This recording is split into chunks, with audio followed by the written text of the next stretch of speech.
Biology का lesson 4 जो कि किसका हिस्सा है? जैव प्रक्रम का। किसका हिस्सा है? जैव प्रक्रम का। जैव प्रक्रम में आपको टोटल बाबू कितना भाग बताए थे?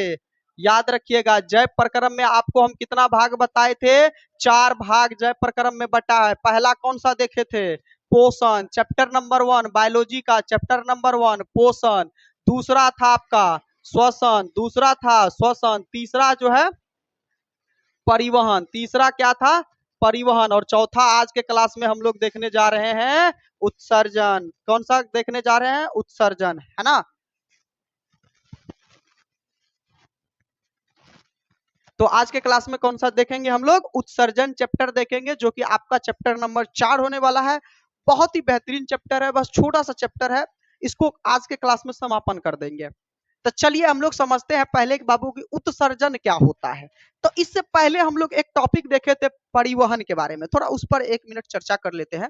परिवहन क्या होता था कि हमारे शरीर में कुछ कुछ उपयोगी पदार्थ था, जिसे क्या होता था कि एक जगह से ले जाकर के शरीर के विभिन्न भागों तक पहुंचाना होता था। फिर वहां जो अपशिष्ट पदार्थ था, वहां जो बेकार पदार्थ था, उनको ला करके शरीर से बाहर निकालना या गंतव्य स्थान तक पहुंचाना ही क्या कहलाता? परिवहन कहलाता था। ये बातें हम लोग पिछले क्लास में पढ़ चुके थे। परिवहन से रिलेटेड हम लोग हर्ट के बारे में देखे थे, पौधों में परिवहन कैसे होता था, सारी चीजों को देख लिए। लेकिन एक बात बताइए, परिवहन का मतलब होता है लाना और ले जाना। अब कोई चीज लाने या ले जाने में या फिर कोई चीज बनता है तो इसके फलस्वरूप कुछ अपशिष्ट पदार्थ का भी निर्माण होता है। जैसे आप लोग एक बात बताइए, आप लोग के घरे में आप लोग कोई भी काम करते हैं, जैसे खाना ही बन जाता है तो कभी कभी बेकार हो जाता है, बच जाता है तो बेकार हो जाता है, उसे फेंकने की जरूरत होती है। तो हर काम में कुछ ना कुछ बेकार चीजें बनती है। जैसे हम लोग खाना खाते हैं तो खाना से जो पोषक तत्व होता है वो तो हमारे शरीर में लग जाता है, लेकिन कुछ अपशिष्ट चीजें भी तो बच जाती है, जिसे हम लोग सुबह के समय निकालते हैं।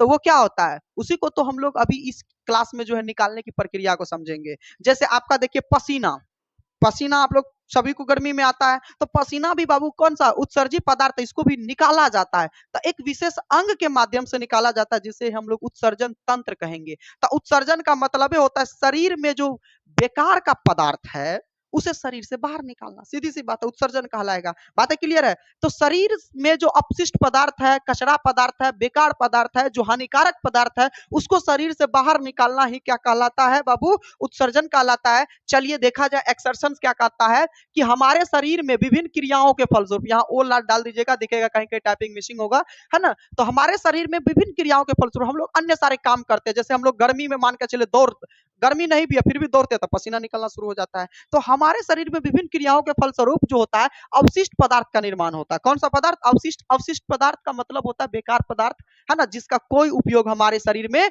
नहीं है। पसीना का उपयोग है क्या? नहीं है। तो पचा हुआ भोजन का उपयोग है क्या? पचा हुआ भोजन का मतलब समझ ही रहे ना, जिसको हम लोग सुबह के समय में निकाल देते हो तो वो हो गया पचा हुआ भोजन, ठीक है। तो अपशिष्ट पदार्थों का निर्माण होता है। इन्हीं अवशिष्ट पदार्थों को शरीर से बाहर निकालने की क्रिया या फिर बाहर निकालना ही क्या कहलाता है बाबू? उत्सर्जन कहलाता है। क्या ये 2 लाइन का डिफिनेशन याद रहेगा? चलिए एक बार फिर से, हमारे शरीर में विभिन्न काम के फलस्वरूप कुछ अपशिष्ट पदार्थ का निर्माण हो जाता है, जिन्हें शरीर से बाहर निकाला जाता है, और इन्हीं प्रक्रियाओं को उत्सर्जन कहते हैं। बात खत्म। अब उत्सर्जन, अब कौन कौन सा देखिए, अब उत्सर्जन की क्रिया में कौन अंग भाग लेते हैं? उत्सर्जी अंग भाग लेते हैं। जैसे देखिए बाबू, आपको पता है एनस के माध्यम से, जिसको हिंदी में मल द्वार कहते हैं, मल द्वार के माध्यम से हम लोग क्या करते हैं? पचा हुआ भोजन सुबह में निकालते हैं। फिर ये जो त्वचा दिख रहा है ना, त्वचा के जरिए पसीना बाहर निकलता है, नाक के जरिए सीबम निकलता है, आंख से आंसू निकलता है। कई सारे ऐसे उत्सर्जी जो अंग हैं जो कि अपशिष्ट पदार्थों को बाहर निकालने का कार्य करते हैं। तो उत्सर्जी अंग क्या होगा बाबू? तो जो उत्सर्जी पदार्थ को बाहर निकालेगा, सीधी सी बात है, जो उत्सर्जी पदार्थ को बाहर निकालेगा। जैसे देखिए त्वचा के माध्यम से पसीना बाहर निकला, तब त्वचा कौन सा अंग? उत्सर्जी अंग। क्लियर है? तो कहता उत्सर्जी पदार्थ को शरीर से बाहर निकालने के लिए जो अंग भाग लेते हैं उन्हें ही उत्सर्जी अंग कहते हैं। उदाहरण के लिए त्वचा, किडनी, आंख, एनस इत्यादि। अब किडनी से बाबू यूरिन निकलता है, बाबू मूत्राशय, ये मूत्र निकलता है किडनी से ही। तो सारा फंक्शन तो यहीं पर पढ़ना है। मेन तो आपका किडनी है, त्वचा सब में कुछ भी नहीं है। यही चीज पढ़ना इस चैप्टर में, जो है उत्सर्जन चैप्टर में। क्लियर है? तो जो अंग उत्सर्जी पदार्थ को शरीर से बाहर निकालने में भाग लेते हैं उसे ही क्या कहते हैं? उत्सर्जी अंग कहते हैं। अब आता है उत्सर्जी पदार्थ। तो जो पदार्थ शरीर से बाहर निकलता है उसे ही तो उत्सर्जी पदार्थ कहेंगे। जैसे पसीना, तब पसीना क्या हो जाएगा बाबू? उत्सर्जी पदार्थ। ध्यान दीजिएगा, पसीना उत्सर्जी पदार्थ हो गया। ये क्या है बाबू? ये पदार्थ है। लेकिन अगर हम बात करेंगे त्वचा का, तो त्वचा तो हमारा अंग हुआ ना। क्या हुआ जी? अंग हुआ, उत्सर्जी अंग हुआ। क्लियर है यहाँ तक? इन दोनों, ये दोनों का सम्मिलित रूप क्या कहलाएगा? उत्सर्जन कहलाएगा। हाँ या ना? क्लियर है यहाँ तक चीजें? चलिए नेक्स्ट देखा जाए। अब उत्सर्जी पदार्थ क्या होता है जी? तो उत्सर्जन की क्रिया के फलस्वरूप जो चीज शरीर से बाहर निकलता है उसे ही क्या कहते हैं? उत्सर्जी पदार्थ कहते हैं। जैसे पसीना, सीबम, है ना। पेड़ पौधे में जाइएगा तो रेनिन, टेनिन, गोंद वगैरह सब ये उत्सर्जी पदार्थ हो जाता है। किसी को कोई दिक्कत? आप लोग देखे होंगे। अच्छा चलिए, पौधों में जब जाएंगे तो उस पर चर्चा करेंगे। चलिए अभी फिलहाल आगे बढ़ते हैं। अच्छा, आ ही गए पेड़ पौधों में। पेड़ पौधों में उत्सर्जन समझेंगे पहले, तब इसके बाद हम लोग जंतुओं में उत्सर्जन समझ लेंगे। तो पेड़ पौधों में भी कुछ कुछ अपशिष्ट पदार्थ जो है वो बाहर निकलते हैं। आप लोग देखिएगा सहजन के गाछ पे रेड रेड कलर का कुछ कुछ चिपचिपा पदार्थ निकलते हुए, दैट इज उत्सर्जी पदार्थ। ठीक है, वो क्या है? उत्सर्जी पदार्थ। समझ में आ गया? अब हमारे अगर शरीर की बात करेंगे तो पसीना उत्सर्जी पदार्थ, पचा हुआ भोजन उत्सर्जी पदार्थ, यूरिन मूत्र उत्सर्जी पदार्थ। बातें समझ में रही? ये सब चीजें उत्सर्जी पदार्थ है। चलिए आगे देखते हैं। तो पेड़ पौधों में उत्सर्जन के लिए कोई विशेष अंग नहीं होता है, यानी उनमें उत्सर्जन के लिए कोई भी विशेष अंग नहीं होता, वो कहीं से भी हो जाता है। तना में भी देखिएगा निकल जाता है, पत्ती में भी निकल जाता है। तो उसमें जो उत्सर्जन होता है विसरण की क्रिया के द्वारा होता है, यानी ससर ससर करके, यानी विसरण की क्रिया के द्वारा होता है। याद रखिएगा, विसरण के क्रिया के द्वारा ही गैसों का आदान प्रदान होता है, उत्सर्जित पदार्थ का आदान प्रदान होता है। हर चीज इन्हीं क्रिया के द्वारा होता है पेड़ पौधों में, क्योंकि पेड़ पौधों में कोई विशेष अंग नहीं होता है। जैसे हम लोग में देखिए, पसीना निकालने के लिए अलग त्वचा है, मूत्र निकालने के लिए अलग क्या है? किडनी है, पचा हुआ भोजन निकालने के लिए अलग से एनस है, मलद्वार है। यानी हर एक चीजों का अलग से एक अंग तंत्र है।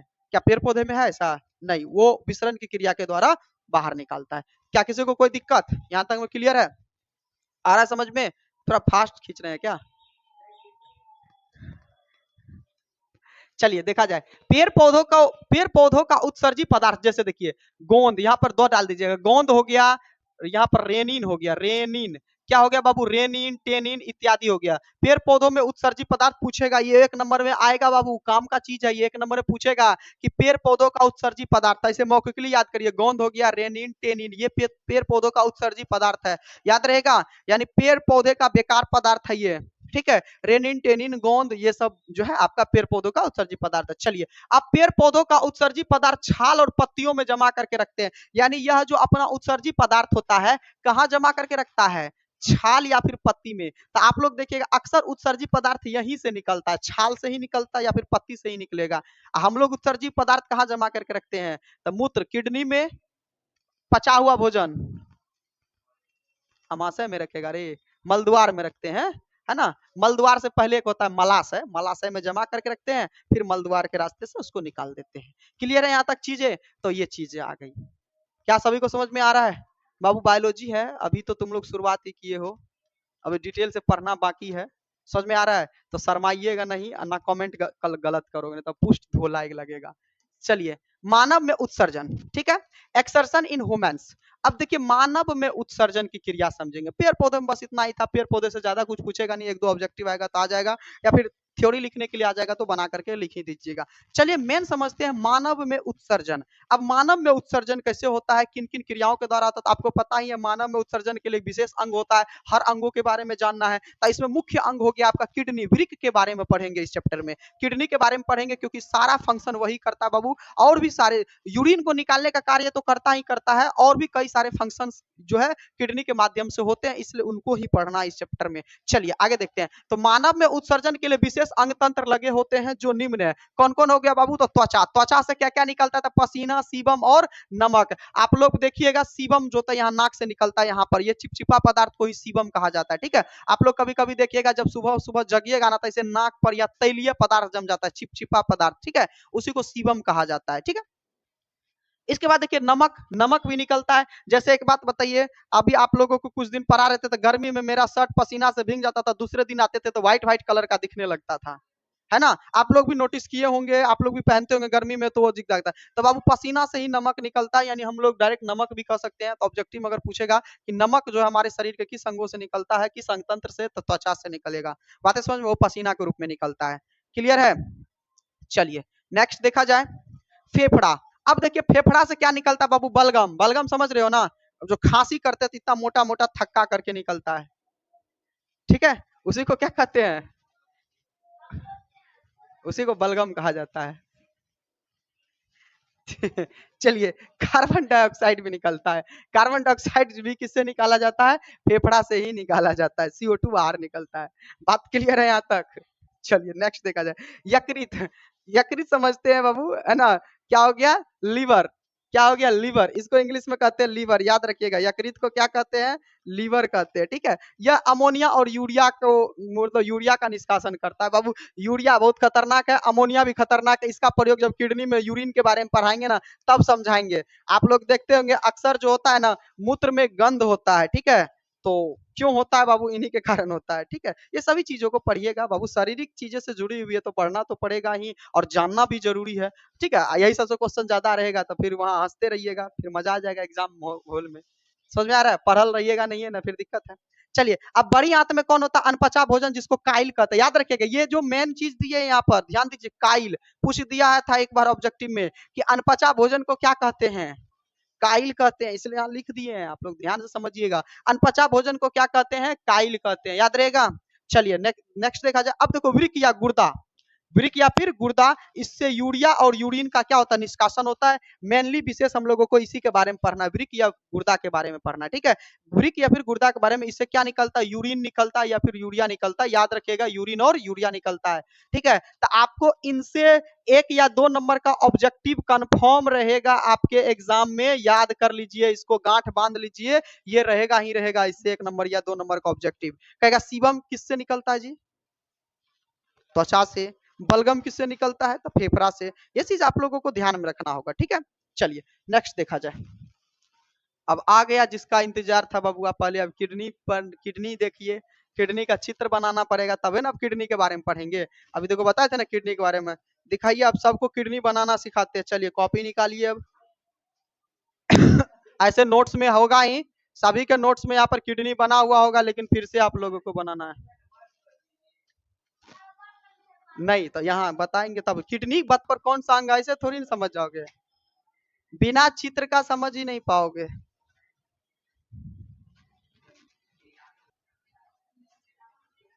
ऐसे लाइन खींच दीजिए पहले 2 गो, जैसे जैसे बोलते हैं वैसे वैसे लाइन खींचते चलिए ना, तुरंत बन जाएगा। ऐसे एक लाइन खींच दीजिए, ठीक है, ऐसे लाइन खींच दिए, 2 लाइन खींच दिए। चलिए ऐसे करिए और फिर नीचे से ऐसे करिए, बना, मेरे साथ साथ बनाइए ना, तुरंत बन जाएगा।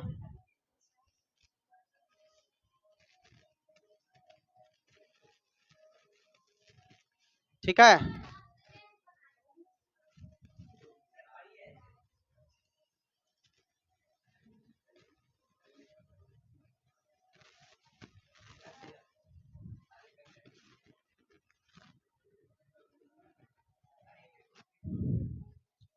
ठीक है।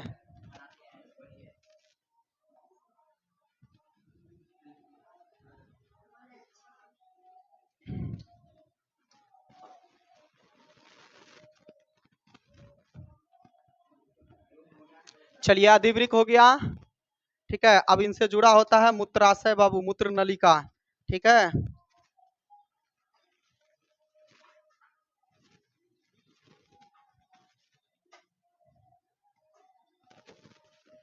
क्या होता है ये, आप लोग कुछ इस तरह से इसका निर्माण करिए जल्दी जल्दी से।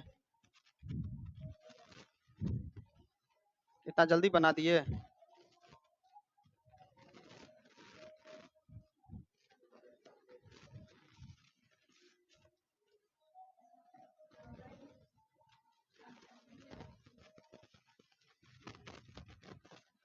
थोड़ा इसको बड़ा बना देते यूरेटर को।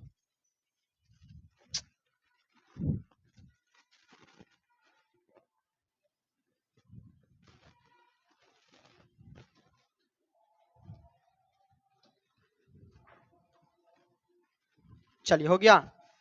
इसके बाद इससे एक नलिका जुड़ी होती है।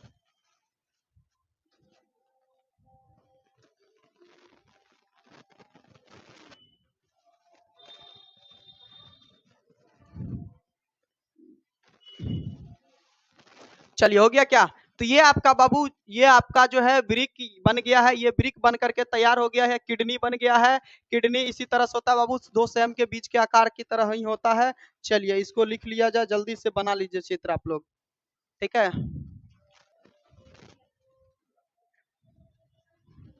चलिए हो गया। तो चलिए नामांकित चित्र कर देते हैं बाबू। इसका जो नाम है याद रखिएगा, आप लोग क्या कहते हैं? धमनी कहते हैं। इसका नाम क्या है जी? धमनी। इसका नाम क्या है जी? सीरा। इसका नाम क्या है? सीरा। ये जो अभी आपको बना है इधर भी, इसका नाम याद रखिएगा, एड्रीनल ग्रंथि। कौन सा ग्रंथि है बाबू? एड्रीनल ग्रंथि। आपको जब हम बायोलॉजी में जब आपको अगला चैप्टर पढ़ाएंगे नियंत्रण एवं समन्वय, तो वहां पर ग्रंथि चैप्टर मिलेगा। तो ग्रंथि आपको वहां पर मिलेगा, तो याद रखिएगा एड्रिनल ग्रंथि कहां पर होता है? किडनी में। इसको हम लोग अधिवृक्क के भी नाम से जानते हैं। कौन नाम से जानते हैं? अधिवृक्क के भी नाम से जानते हैं, ठीक है बाबू। ये जो बड़का सेम के बीच के आकार का दिख रहा है, इसी को कहते हैं किडनी। इसी को क्या कहते हैं? किडनी। इसी को हम लोग हिंदी में कहते हैं वृक्क, याद रहेगा। चलिए ये जो आपको बीच वाला जगह दिख रहा है, इसको हम लोग हाइलम कहते हैं। क्या कहते हैं? हाइलम कहते हैं, ठीक है, हाइलम। अब बाबू ये जो दो नली दिख रहा है, इधर से भी इधर से भी, ये बाबू क्या है? मूत्र वाहिनी है। क्या है? मूत्र वाहिनी है। इसी से मूत्र जो है, मूत्र का रास्ता, यानी इसी से मूत्र आगे बढ़ता है, मूत्र वाहिनी। ये जो बड़का जो यहाँ पर डब्बा दिख रहे हो, ये बाबू मूत्राशय है। ये क्या है बाबू? मूत्राशय है ना? क्या है? ये मूत्राशय है। और आपको यहाँ पर दिख रहा होगा ये जो नली है, ये बाबू क्या है? मूत्र मार्ग, ठीक है। मूत्र नलिका हो गया। क्लियर है यहाँ तक चीजें बच्चा लोग? चलिए जल्दी से लिख लीजिए आप लोग,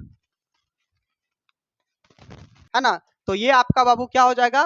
वृक्क का यानी किडनी का स्वच्छ नामांकित चित्र बनाने के लिए कहेगा, तो बाबू इतना कर दीजिएगा आप लोग। चलिए जल्दी से इसको बना करके रेडी रहिए विथ नाम के साथ, ठीक है।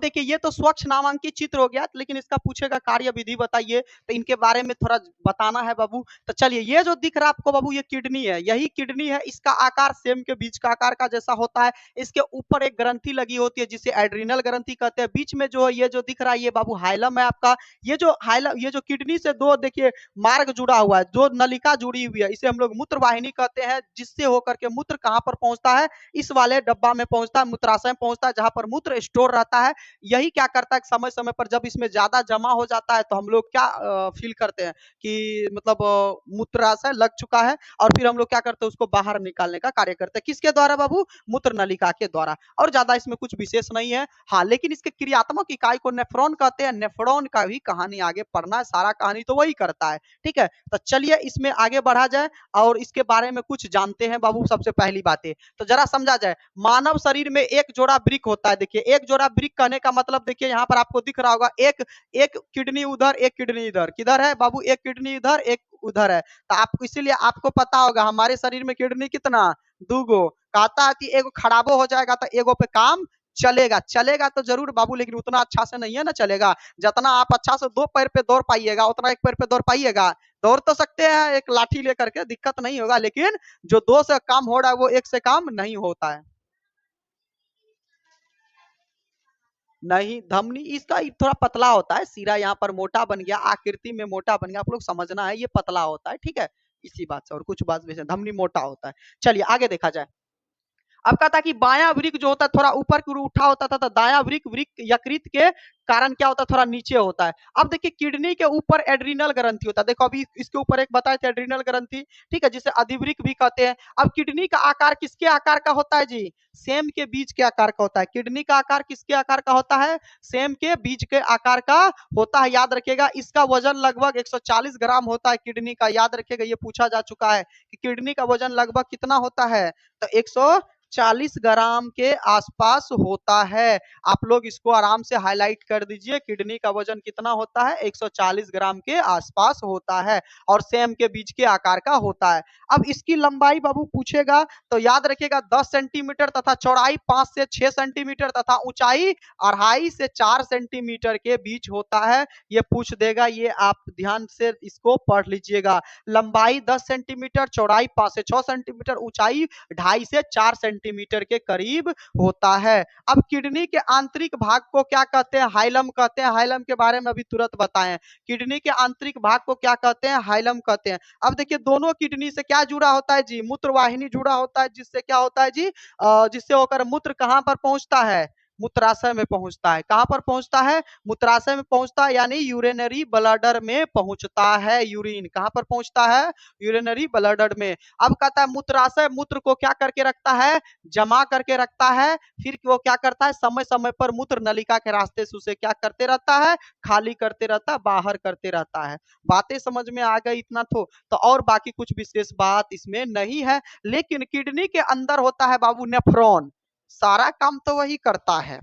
आप लोग देखिएगा, एक बात बताइए, मशीन का ऊपरला ऊपरला चीज बहुत सुंदर दिखता है, अंदर में ना मेन फंक्शन होता है। तो मेन फंक्शन करता कौन है? नेफ्रॉन। तो याद रखिएगा, क्वेश्चन पूछा जाता है कि वृक्क का यानी किडनी का क्रियात्मक इकाई कौन सा होता है? तो नेफ्रॉन होता है। ये पूछा जा चुका ऑब्जेक्टिव में कि वृक्क का या फिर किडनी का क्रियात्मक इकाई को क्या कहते हैं? नेफ्रॉन कहते हैं। सारा काम नेफ्रॉने करता है। यूरिन को छानने का काम, ठीक है, हर चीज का काम नेफ्रॉने करता है। तो ऊपर ऊपर से दिख रहा है, ये तो ऊपर ऊपर से, पर इसके अंदर में जाइएगा ना तबे ना वो पता चलेगा नेफ्रॉन। और एक किडनी में बाबू लाखों करोड़ों नेफ्रॉन रहते हैं बाबू, याद रखिएगा। चलिए ध्यान से यहाँ पर अब देखिए, थोड़ा किडनी के कार्य देखा जाए। पूछ देगा कि किडनी के फंक्शन क्या है। तो सबसे पहली बात है तो यह खून को छानने का काम करता है। किडनी क्या करता है बाबू? खून को भी छानने का कार्य करता है। इसके बाद पीएच मान को संतुलित करने का कार्य करता है। पीएच मान का मतलब होता है अम्लीय या क्षारीय का गुण। किसका गुण बाबू? अम्लीय या क्षारीय का गुण। इसको क्या करता है? ये संतुलित करने का कार्य करता है, जिस कारण हमारे शरीर में पीएच के बढ़ने या घटने से कोई तरह की प्रॉब्लम जल्दी नहीं होती है। अब कहता है यह जहर को भी निष्क्रिय करता है बाबू। जहर को, किसको? जहर को। अब देखिएगा, कभी कभी हम लोग देखिए क्या करते हैं, आप लोग देखिएगा, दारू पीता है कोई कोई, दारू पीता है तो बाबू ब्रेन को ज्यादा हानिकारक होता है। तो चलो वो अलग चीजें हैं, वो गाली फाली देते रहता है, सड़क पे जाता है तो। लेकिन देखिए, जब ज्यादा कोई दारू पीता है तो सुनने में आता होगा कि किडनी खराब हो गया है ना? किडनी खराब होता है। क्यों बाबू? तो देखिए, जहर को काटने का कार्य कौन कर रहा था? किडनी कर रहा था, या यहाँ पर वृक्क कर रहा था। लेकिन अब ज्यादा मात्रा में पीजिएगा तो किडनी ना खराब होगा। तो आप लोग याद रखिएगा, किसी को देखिए ध्यान से, अगर किसी को जहर दे करके मारा गया है तो कौन अंग का जांच करना होगा? किडनी का। यही बताएगा कि जहर से मरले हैं कि क्या चीज से मरले, क्योंकि जहर का सारा कहानी इधर आएगा। आ जाओ, जहर का काम इधर होगा। सारा कहानी यहीं से पता चलेगा। बेचारा ज्यादा जहर मिल गया तो ही मर जाता है, और नहीं तो हद तक जहर को साफ सुध करके रखता है। नहीं तो बाबू एक बात याद रखिए, हम नहीं पड़ता है। क्यों? यहाँ पर शरीर में लगल है जहर काटने वाला मशीन। हाँ, लेकिन आप ज्यादा मात्रा में जहरे उल्टा करके पी जाइएगा तो फिर दिक्कत हो जाएगा। ज्यादा नहीं ना काट सकता है, हद तक एक लिमिट में काटेगा। तो जहर जो पिएगा, यानी जहर खा करके मृत्यु होगा, तो उसका जांच किससे किया जाएगा? यही किडनी से किया जाएगा। इसलिए देखिए, किडनी इंपॉर्टेंट है बाबू। यूरिन के साथ साथ ब्लड को भी छाप ये ब्लड को भी साफ करके रखता है, साथ ही साथ पीएच मान को संतुलित करता है, साथ ही साथ देखिए जहर को निष्क्रिय करने का कार्य करता है। कितना सारे फंक्शन करते हैं, इसलिए जरूरी है किडनी। चलिए आगे देखा जाए, किडनी के क्रियात्मक इकाई को क्या कहते हैं? नेफ्रॉन कहते हैं। किडनी के क्रियात्मक इकाई को नेफ्रॉन कहते हैं। याद रखिएगा, ये आपका ऑब्जेक्टिव में पूछा जाएगा। किडनी के क्रियात्मक इकाई को क्या कहते हैं? नेफ्रॉन। ये 1 नंबर में 110%। अब ये बोल देते हैं, याद रख लीजिएगा, ये कंफर्म पूछेगा। ऐसे तो जो हम बता देते हैं, जिसमें हम मेन पॉइंट कर देते हैं, वो तो पूछेगा ही पूछेगा। ऐसे आपके इसमें जितना भी चीजें ऐड किए हैं बाबू, वो सारा मेन पॉइंट ही है। बुक में तो और भी सारे भाषाएं हैं, उसको थोड़ी ना लेकर के चलना है। जो हमारा मेन मेन चीजें हैं उसको हम पढ़ा देते हैं, कहानी खत्म कर देते हैं। ठीक है, तो चलिए, किडनी के क्रियात्मक इकाई को क्या कहते हैं बाबू लोग? नेफ्रॉन कहते हैं। तो चलिए आते हैं नेफ्रॉन पे। नेफ्रॉन का फिगर देखते हैं।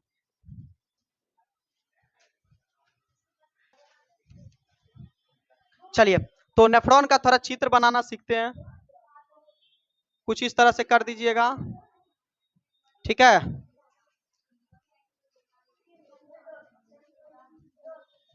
इस पे ना बाबू ये भाग जाता है बहुत, कलम इधर उधर बहुत चलता है।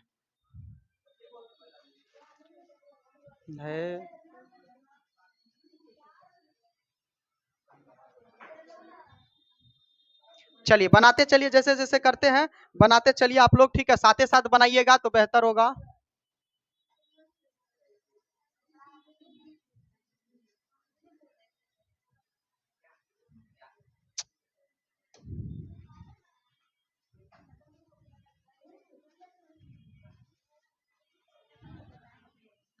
कुछ ऐसे खींच दीजिएगा आप लोग, देखिए थोड़ा थोड़ा फिगर तो इधर उधर होगा ही, लेकिन आप लोग अपना वहां पर सही कर लीजिएगा।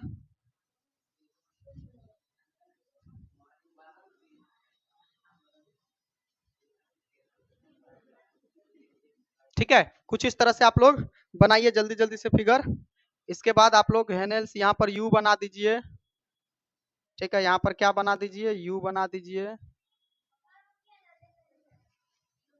चलिए बनाते चलिए ना, देखिए ना, कोई दिक्कत नहीं होगा। फिर क्या कर दीजिए, यहाँ से थोड़ा मोटा कर दीजिए इसको।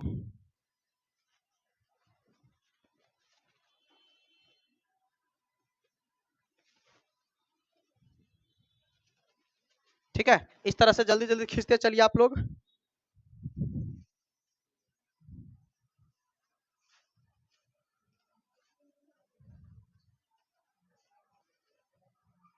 खींच दिए ऐसे। चलिए अब आप लोग कुछ इस तरह से बना दीजिए ऐसे डिजाइन थोड़ा।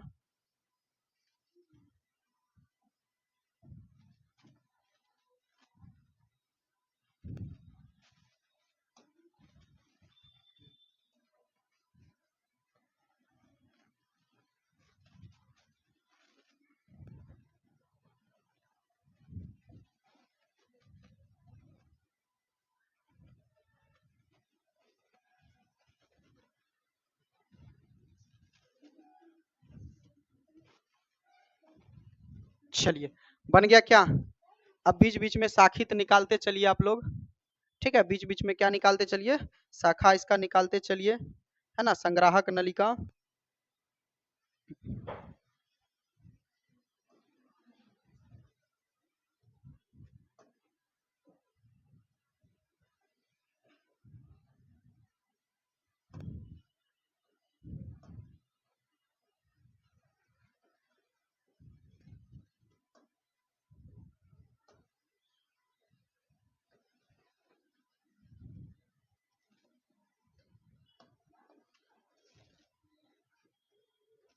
चलिए लिख दिए।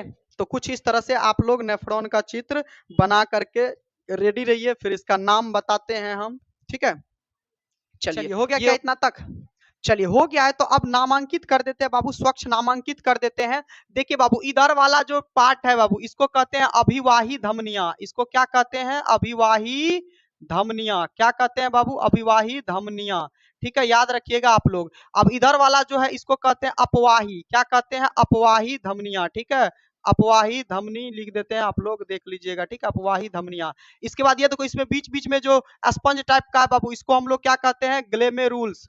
ग्लेमेरुलस। ठीक है, ग्लेमेरुलस, याद रख लीजिएगा। इसके बाद बाबू देखिए, ये बीच में जो जगह, ये जो ऐसे जगह दिख रहा है, ये वाला जगह को क्या कहते हैं? बोमेन संपुट कहते हैं। क्या कहते हैं? बोमेन संपुट। क्या कहते हैं इसको बाबू? बोमेन संपुट। बोमेन संपुट होते हुए देखिए, ये यू आकार का है, यू आकार का, इसे क्या कहते हैं? हेनेल्स लूप। क्या कहते हैं? हेनेल्स का लूप, यानी हेनेल्स लूप। ये देखिए लूप की तरह बन रहा है, हेनेल्स लूप हो गया। ठीक है बाबू, हेनेल्स लूप हो गया। ये आपका क्या हो जाएगा बाबू? तो ये आपका हो जाएगा यहाँ पर संग्राहक नलिका। ये क्या हो जाएगा? संग्राहक नलिका। ये क्या हो जाएगा? संग्राहक नलिका। ठीक है, चलिए नाम जल्दी से इतना लिख करके आप लोग रेडी रहिए। ये संग्राहक नलिका आप लोगों का बता दिए हैं। तो ये आपका स्वच्छ नामांकित चित्र नेफ्रॉन का हो गया है। चलिए अब इसके क्रियाविधि को समझना है।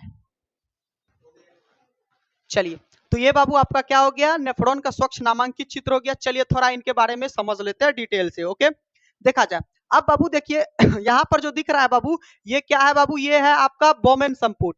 बोमेन संपुट के ऊपर में देखिए एक कोशिका कोशिका जैसी संरचना है, जिसे हम लोग क्या कहते हैं, ग्लेमेरुलस कहते हैं।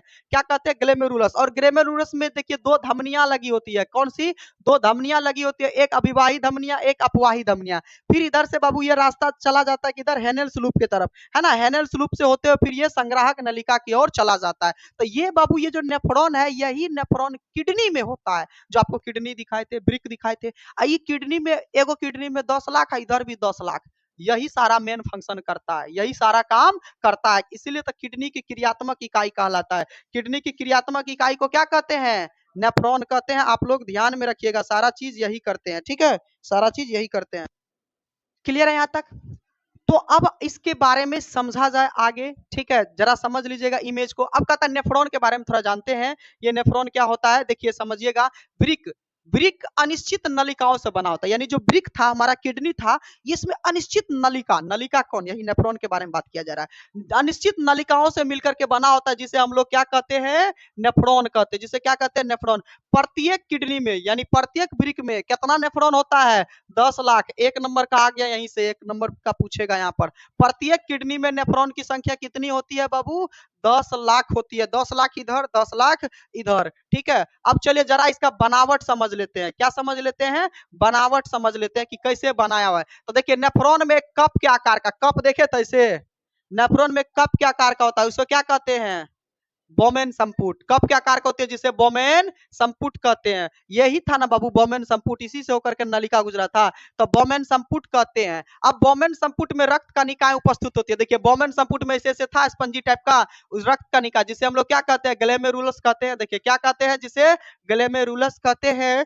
ग्लेमेरुलस से दो धमनियां जुड़ी होती है, पतली ऊपर में जो है दो धमनियां, कैसे कैसे था ना, दो धमनियां जुड़ी होती है जिसे अपवाही धमनियां तथा अभिवाही धमनियां कहते हैं। क्या किसी को कोई दिक्कत यहाँ तक में, चलिए आगे देखा जाए। अब बोमेन संपुट से एक नलिका निकलती है, यानी नीचे से एक नलिका निकली है, जो आगे जाकर के पतली हो गई थी, चित्र में भी देखे थे, पतली हो जाती है। और यह यू आकार का कैसा बन जाती है, देखिए यू, यू आकार का बना, तो जिसे हेनेल्स लूप कहते हैं। यू आकार का संरचना बनाती है, जिसे क्या कहते हैं, हेनेल्स लूप कहते हैं। देखिए यहाँ इस फिगर में आपको पता चल जाएगा कि सर यू आकार का बनाया है कि नहीं बनाया है। तो देखा जाए यहाँ पर, देखिए यू आकार का बना, जिसे हेनेल्स लूप कहते हैं, दिख रहा है आप लोग को, जिसे हेनेल्स लूप कहते हैं। चलिए आगे देखा जाए यहाँ पर, क्लियर है यहाँ तक। तो ये आपका बनावट हो गया, जो आगे जाकर के किसमें मिल जाता है, संग्राहक नलिका। जो आगे जाकर के ये वे वाला जो ऐसे टिप टाइप का दिख रहा है ना, लाठी टाइप का, ये संग्राहक नलिका में जुड़ जाता है। तो ये आपका बाबू नेफ्रॉन का बनावट हो गया। चलिए अब थोड़ा सा बचा है, कुछ ही चीजें बचा है, इसका जो है देख लेते हैं कार्य। अब देखिए ग्लेमेरुलस फिल्ट्रेशन क्या होता है, जरा समझिए। इसको पूछा जाता है एग्जाम में, 110% ये आएगा, ध्यान रखिएगा। ग्लेमेरुलस फिल्ट्रेशन क्या होता है, तो जब शरीर के विभिन्न भाग से अशुद्ध रक्त कहां पर आता है, अभिवाही धमनिया के माध्यम से। देखिए आपको बताए थे यहाँ पर, देखिए ऐसे ऐसे रक्त कणिकाएं था, यहाँ पर दो धमनियां लगल था, एक एक था अपवाही, एक था अभिवाही। तो अभिवाही धमनिया के माध्यम से कहां पर पहुंचता है, ग्लेमेरुलस में पहुंचता है। तो अब ग्लेमेरुलस फिल्ट्रेशन करके, यानी अशुद्ध रक्त को छानने का कार्य करता है। यानी ये वाला बात भाई साहब को देखो, जरा ध्यान से समझो आप लोग, ये क्या करता है यहाँ पर, ठीक है, अशुद्ध रक्त को छानने का कार्य करता है। इस फिगर को जरा ध्यान से देखिए, तो आप लोगों को पता चल जाएगा यहाँ पर कि कार्य क्या हो रहा है। देखिए आप अभिवाही धमनिया के माध्यम से कहां पाएगा, ब्लड यहाँ पर आएगा। ई देखिए ये क्या होता है, कोशिका टाइप का होता है, स्पंज टाइप का होता है। अब इसमें क्या होगा, ब्लड जाएगा फस फस करके। तो जो एक बात है, जैसे आप लोग चाय छकना देखे है ना जी, चाय छकना में चाय डालते हैं, तो देखिए चाय छकना जो होता है ना, शुद्ध चीजों को नीचे डाल देता है, शुद्ध चीजों को, चाय पत्ती वगैरह सब जो हल्दी पाउडर डाला हुआ होता है, उसको क्या करते हैं, वो छान लेता है। तो वही कार्य करता है ये कौन, यहाँ पर ग्लेमेरुलस फिल्ट्रेशन, ठीक है। और ये क्या करता है, रक्त को शुद्ध और अशुद्ध में बांटने का कार्य करता है। क्या चीजें क्लियर है यहाँ तक सभी को। चलिए नेक्स्ट देखा जाए यहाँ पर। और रक्त को क्या करता है, शुद्ध और अशुद्ध भागों में बांटने का कार्य करता है। तो रक्त को शुद्ध और अशुद्ध में बांटने का कार्य कौन, ग्लेमेरुलस फिल्ट्रेशन का कार्य होता है। चलिए अब देखते हैं ट्यूबुलर पुनरावशोषण क्या होता है। ट्यूबुलर पुनरावशोषण में शुद्ध रक्त को अपवाही धमनिया के माध्यम से पुनः शरीर में भेज दिया जाता है तथा अशुद्ध रक्त को बोमेन संपुट में भेज दिया जाता है। कहने का मतलब ये हो गया बाबू, जरा समझिएगा, ट्यूबुलर है ना, पुनरावशोषण क्या कहता है। यहां तक में हम लोग देखे क्या कि रक्त को जो है ग्लेमेरुलस फिल्ट्रेशन क्या कर रहा था, छान रहा था, शुद्ध और अशुद्ध में बांट रहा था। यहां तक में रक्त किस में बट रहा था, एक तो बाबू शुद्ध में बट रहा था और दूसरा अशुद्ध में बट रहा था। तो शुद्ध रक्त को क्या करेंगे, बाहर निकाल देंगे, बर्बाद कर देंगे, नहीं, शुद्ध रक्त को, है ना, शुद्ध रक्त को ट्यूबुलर फिल्ट्रेशन के माध्यम से, ये जो अपवाही धमनियां है इसके माध्यम से कहते चले जाओ भाई कहां पर, शरीर में, फिर से उस रक्त को कहां पर भेज दिया जाता है, अब ब्लड में। लेकिन अशुद्ध रक्त का क्या, तो अशुद्ध रक्त तो कहेगा चलो आ जाओ भाई, इस माध्यम से बोमेन संपुट से होते हुए कहां पर चला आएगा, इस संग्राहक नलिका, संग्राहक नलिका से इसको यूरिन के साथ मिला करके बाहर निकाल दिया जाता है। तो अशुद्ध को क्या करेगा, अशुद्ध को शरीर में थोड़ी ना फेंकेंगे, खराब रक्त को क्या करेंगे। आपको भी पता है आरबीसी डब्ल्यूबीसी प्लेटलेट्स का जीवन काल पढ़ाए हैं, अब उसका जीवन काल पूर्ण गया तो उसको क्या करेंगे, शरीर में थोड़ी फिर भेजेंगे, चलो बाहर चल जाओ। बातें समझ में आ रहा है, चीजें क्लियर है। तो चलिए अब यहाँ पर देखा जाए आगे, ट्यूबुलर पुनरावशोषण तक समझ में आ गया सभी को, ठीक है। ग्लेमेरुलस भी क्लियर हो गया हम लोगों का। चलिए आगे देखा जाए श्रवण नलिका क्या होता है, आगे समझा जाए। श्रवण नलिका के बारे में भी पूछ देता है, तो श्रवण नलिका क्या होता है बाबू, श्रवण नलिका में एक बार पुनः अशुद्ध रक्त को छाना जाता है, यानी फिर से जो अशुद्ध रक्त आया था उसको फिर से छानेगा, छान लिया जाता है, और छानने के बाद प्राप्त हुए शुद्ध रक्त को फिर से शरीर में भेज देते हैं, यानी डबल लेयर। हो सकता है मान के चलिए गलती से थोड़ा थोड़ा शुद्ध रक्त ही आ गया, जैसे आप लोग देखते होंगे, है ना, आप लोग देखते होंगे चाय को एक बार छाने तो थोड़ा थोड़ा कण उसमें गिर जाता है, तो एक बार फिर से छान दो, पूरा शुद्ध हो जाएगा।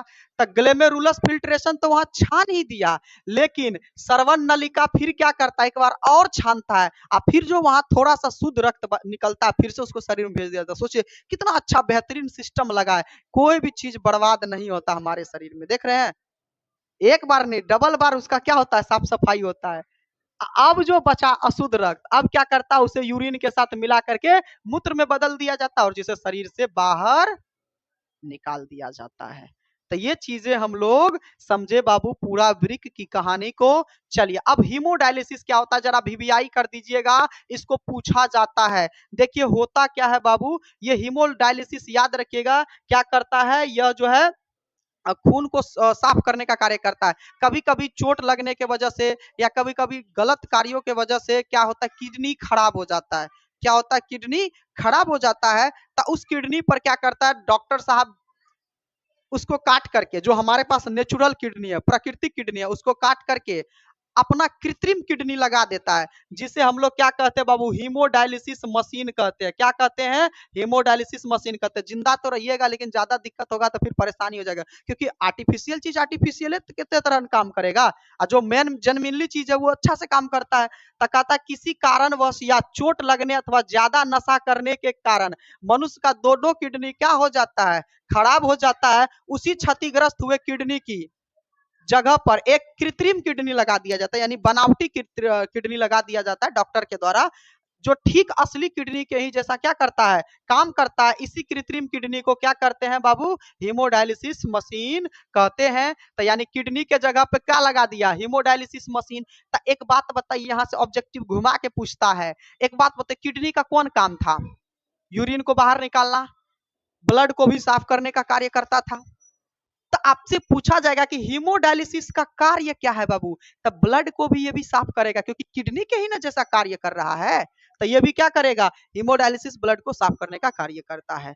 तो आई होप कि ये उत्सर्जन चैप्टर आप लोगों को अच्छे से समझ में आया होगा। आज के क्लास में इस चैप्टर का क्या कर दिए, समापन कर दिए हैं बाबू। तो जितने भी मेन पॉइंट थे इस चैप्टर में उसको हम पूरी तरह से समझाने का कोशिश किए हैं। उम्मीद करते हैं आप लोगों को समझ में भी आ गया होगा। क्या किसी को कोई दिक्कत है, चलिए नहीं है, बहुत अच्छा।